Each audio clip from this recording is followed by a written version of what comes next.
Hello, welcome back to Module 2 of our AI Skills for Nonprofits training series. This second session will explore the best ways to prompt AI to ensure that you get your desired output. Now, think of prompting as talking to a very smart intern. If you're clear about what you need, you'll get great results. But if you provide vague instructions, I expect confusion. Now, going forward, let's start with a short video from Microsoft explaining prompt engineering. Generative AI puts us in control of entire worlds just waiting to be unlocked, and prompts are our key to unlocking them. Working with generative AI is like working with any collaborative partner. The less information we give someone, the less detailed they're able to be. The more specific we are, the more likely we'll get what we want. And that's what prompt engineering is all about. Designing better prompts so we get better results. Similar to how we learn to search the web, we refine, edit, adjust, and try new things until we find what we're looking for. Eventually, that process becomes second nature, and that's where we're at with generative AI. We're discovering what makes the best prompts, things that are universal, adaptable, and provide AI with the perfect amount of context, so it does things your way.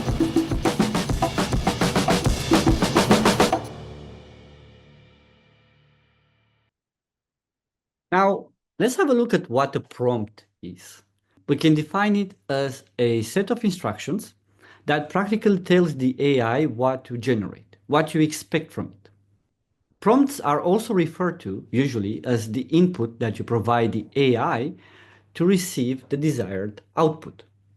Now, the more complex your prompt is and the more comprehensive, the more likely it is that the result that you're going to get in return, the output, is going to be more accurate. And now you might ask yourself, but how do I create the right prompt? Well, a good prompt is clear, focused, and specific. It includes your intent, your tone, and any constraints or context that you want to share with the AI tool. Think of it like writing a brief for a designer. Let's say you want to create a new website for your nonprofit, and you need to be very specific where you place icons and action buttons. Think of a prompt like that. A prompt has different ingredients, as you can see on this slide. For example, it's important to set a clear goal. What do you want to achieve? In this case, we ask the AI to generate a short 3 to 5 article reading list to provide me with information. But then the AI needs to know the context. What kind of information? Information on what? And this is where we added information to inform me on nonprofit initiatives in France, for example, on youth education. You also have to specify in many cases the source where you want the AI tool to look for this information. In this case is focus on journal articles and blogs. And then what is your actual expectation? Do you want a full text, 4, 5, 6 paragraphs long, or just bullet points, like in the example now on the screen?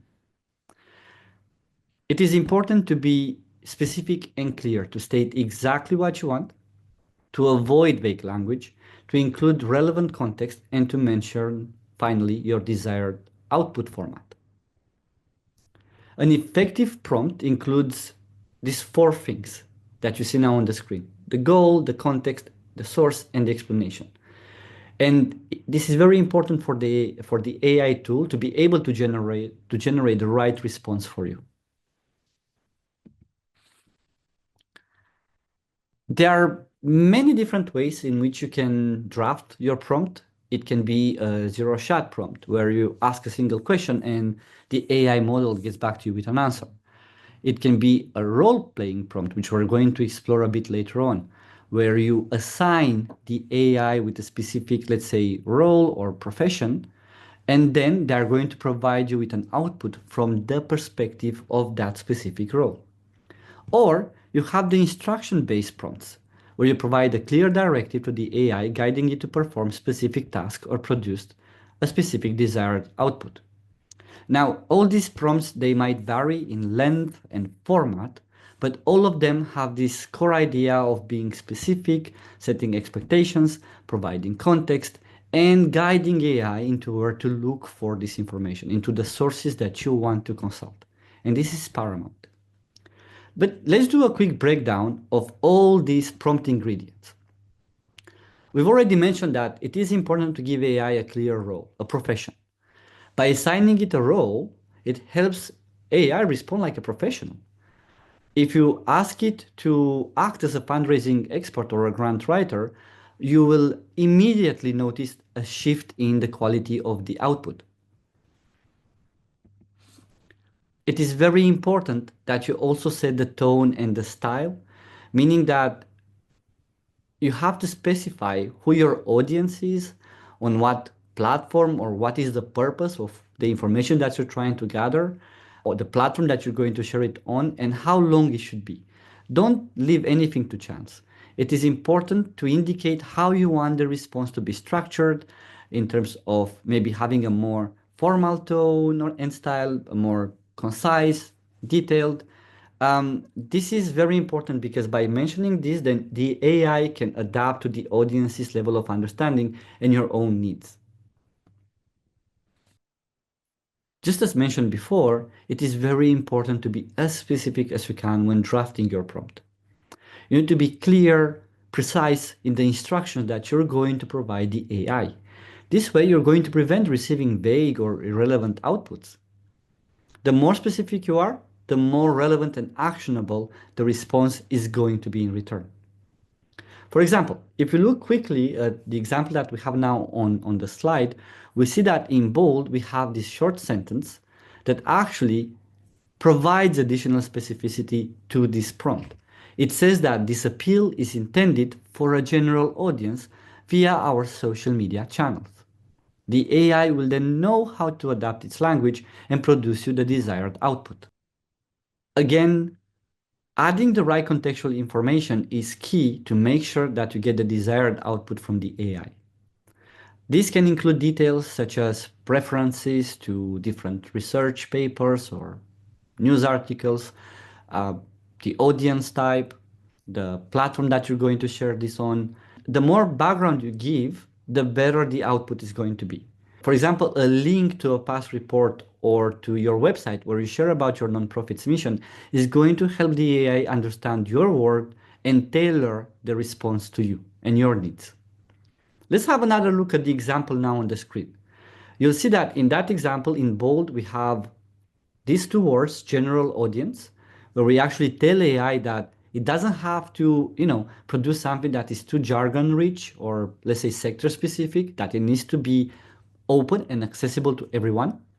And we are also indicating to the AI that it can use our public research paper released last month that it can access by following the link that we're going to insert into the placeholder specifically created for that. And we are also asking AI that we want to get the main statistics from that paper into the output that is going to generate for us. Therefore, as soon as you give AI a role or a profession, the more precise and concise you are into what you need, the more contextual information you provide, and the clearer the tone and the style that you set and ask of AI, the better the output is going to be.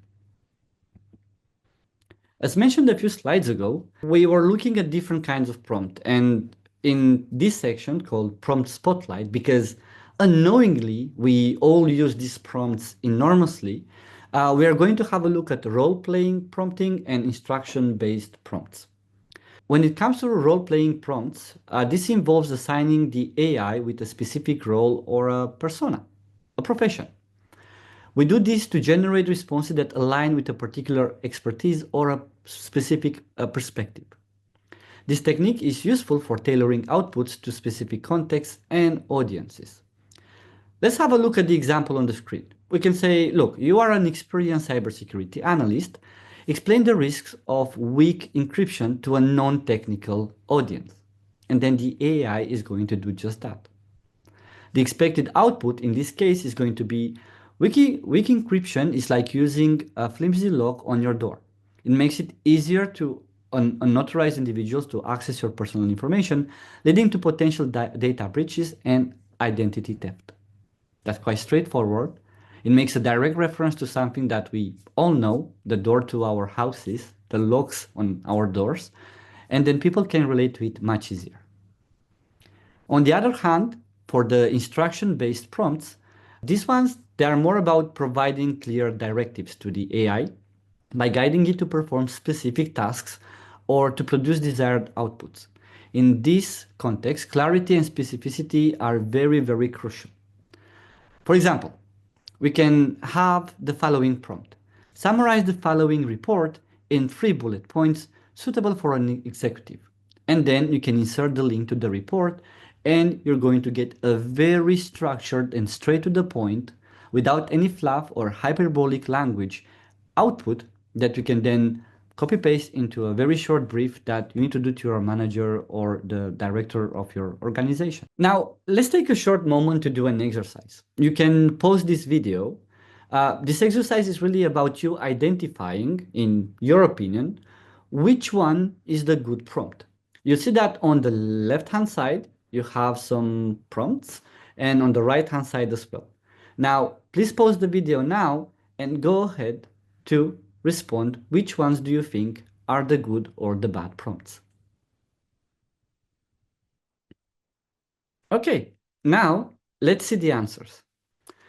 You will see that practically each prompt is referring to a similar subject. The first one is about brushing your teeth, really random. The second one is about writing an essay. And the last one is about generating the painting of a cat. Which ones did you choose as being the correct prompts, or the prompts that are likely to get the best results?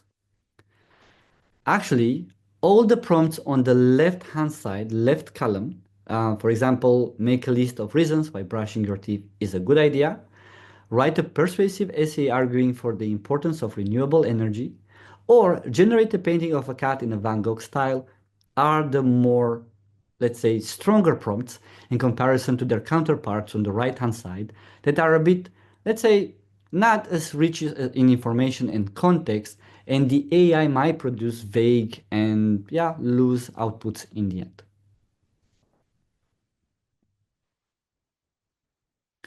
Let's go now to the next interactive exercise. Imagine that you have this very weak prompt. It starts something like, tell me about grants currently available for my nonprofit. And you're going to be tasked to, first of all, identify what are the 4 components that we just discussed previously of an efficient prompt. Then take the time to change the prompt on your side and share it with your colleagues and team. And then discuss between yourselves what would be your main takeaways from this exercise. Now, do feel free to open Copilot or ChatGPT and to first of all try this prompt out, and then go ahead and try to tweak it a bit, provide it with more context, a specific tone and style, maybe assign it with a specific profession or role, and then see how the different, let's say, outputs are going to differ. You can pause the video now and start doing that. It's time to experiment a bit and play with Microsoft Copilot. We're going to use the prompt, tell me about grants currently available for my nonprofit, and see what kind of answer we get. Just afterwards, we're going to provide the AI with a much more concrete, well-structured, context-rich prompt to see how the answer is then going to differ. Let's give it a shot.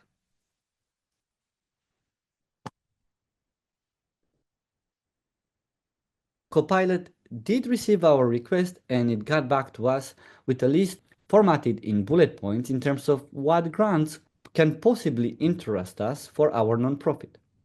However, this answer remains very vague, and actually it doesn't really help you narrow down the search. But what is going to happen if we're going to submit a much, let's say, context-specific and well-defined prompt? Let's try.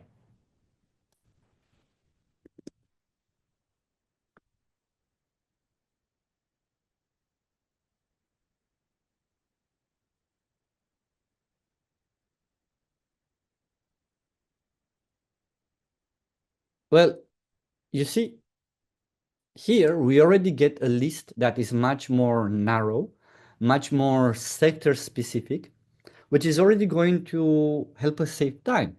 We can already go and try to check out these different sources to check their validity. This is a great exercise that you can try also on your side to just see the difference between a one shot, one sentence prompt, all the way to maybe a more complex and better written one. Now, you might ask yourself, what is the ultimate prompt? Well, it does not really exist. However, like I've mentioned just a few slides ago, if you do have a task and you're unsure about the prompt that you should create, you can always explain the task to the AI and then it's going to get back to you with a concrete prompt and maybe even ask some follow-up questions to help you define it. Maybe that's the ultimate prompt? Well, it doesn't matter because what's important is that you experience with different prompts because when it comes to prompt engineering, it's important to keep in mind that there is no right or wrong answers. To find the most suitable prompts for your particular use case, you need to probably iterate a few times and experiment again and again until you get the response that you're satisfied with. You need to keep in mind that AI is a tool, it's a solution. And the better you know your need and the problem that you're trying to solve, the more accurate AI is going to be in providing you the output, the actionable output that you're looking for. Also, I would like to share a tip with you. If you'd like to learn more about prompting and get some additional information, please do check OpenAI's best practices for prompt engineering that you can access just by clicking on available here on this slide.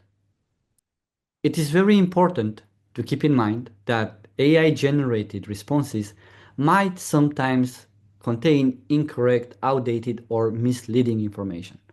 This is also referred to as AI hallucination.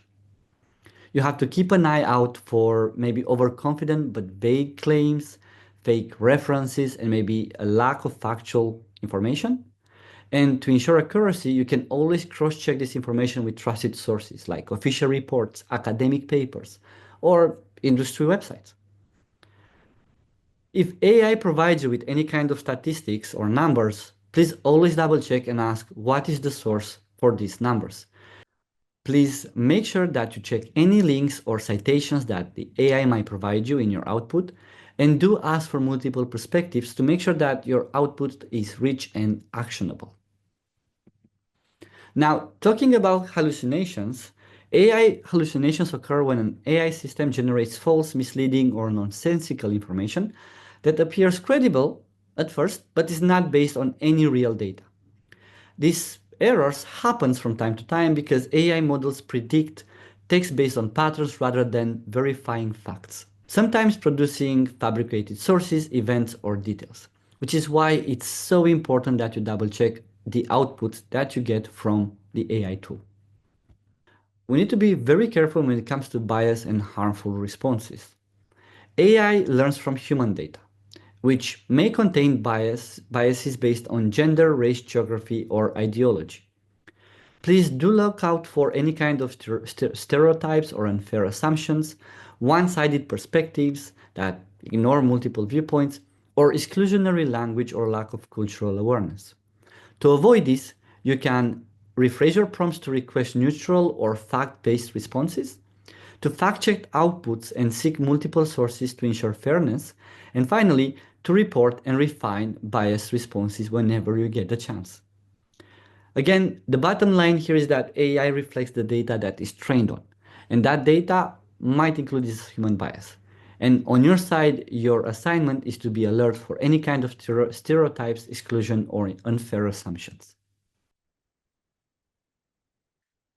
Prompt injection is a large language model, an LLM vulnerability, that enables attackers to use carefully crafted inputs, prompts, to manipulate the model into unknowingly executing their instructions.